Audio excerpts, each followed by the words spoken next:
do Filho e do Espírito Santo. Amém. Proclamação do Evangelho de Jesus Cristo segundo Lucas.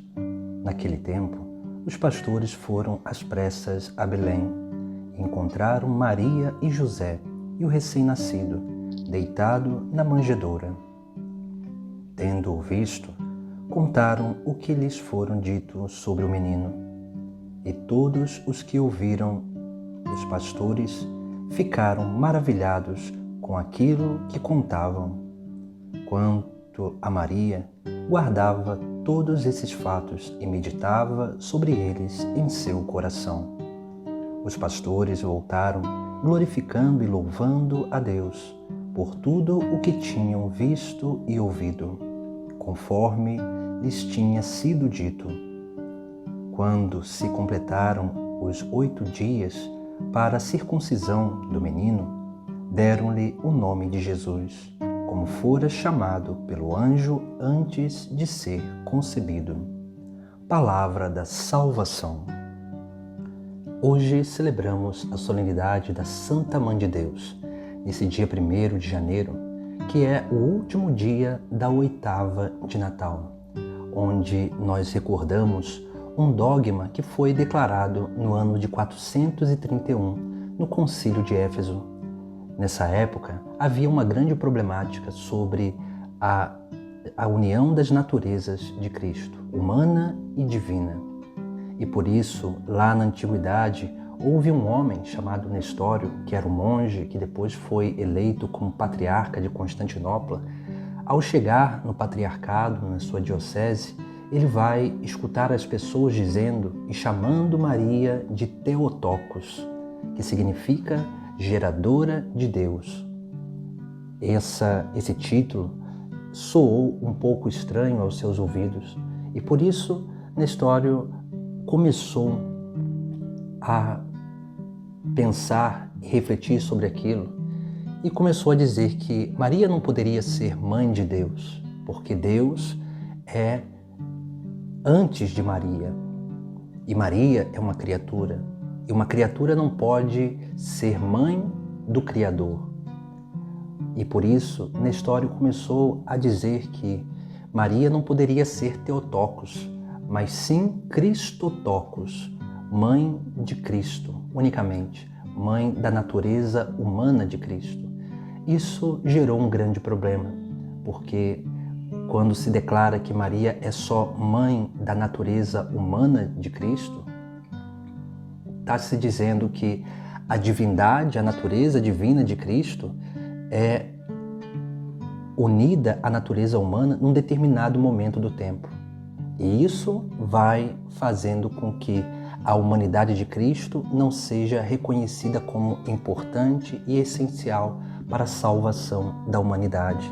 Isso faz com que o seu sacrifício, tudo aquilo que ele realizou nessa terra e o seu sacrifício na cruz não tenha valor algum. Por isso que muitos santos se dedicaram a desenvolver essa teologia do dogma da maternidade divina, dizendo que Jesus é verdadeiro Deus e verdadeiro homem e as naturezas de Cristo não podem ser separadas. E por isso Maria foi declarada no Concílio de Éfeso em 431 como Mãe de Deus, a geradora de Deus, porque para Deus nada é impossível.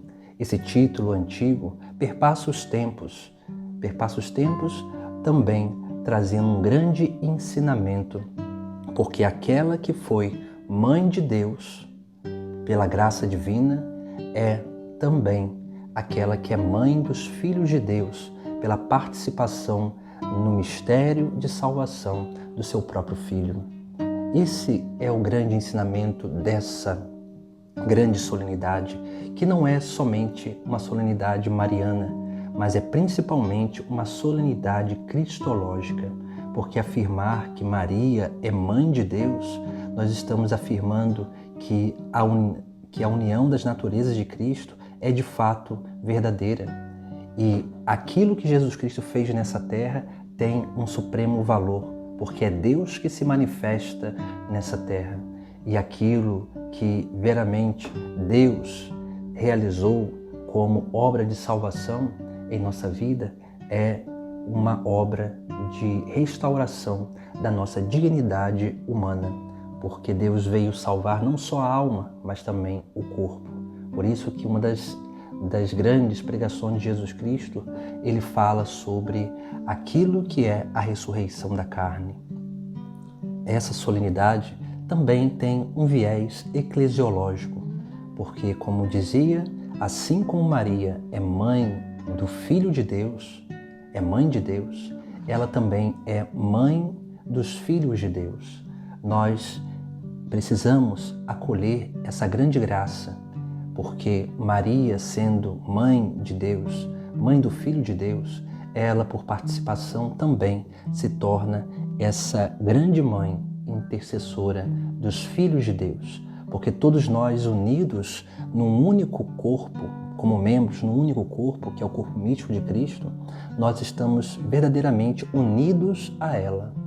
E se por ela Jesus Cristo veio até nós, é também por ela que nós alcançamos a Jesus Cristo de uma forma perfeita, porque ela é esse canal da graça divina. Por isso que também a nossa vida está sempre unida à vida de Maria. Esse mistério que acontece na vida de Nossa Senhora é um mistério que transborda para a vida da Igreja. E nós somos tocados por esse mistério, porque Maria não é só mãe do Filho de Deus, mas é mãe da Igreja.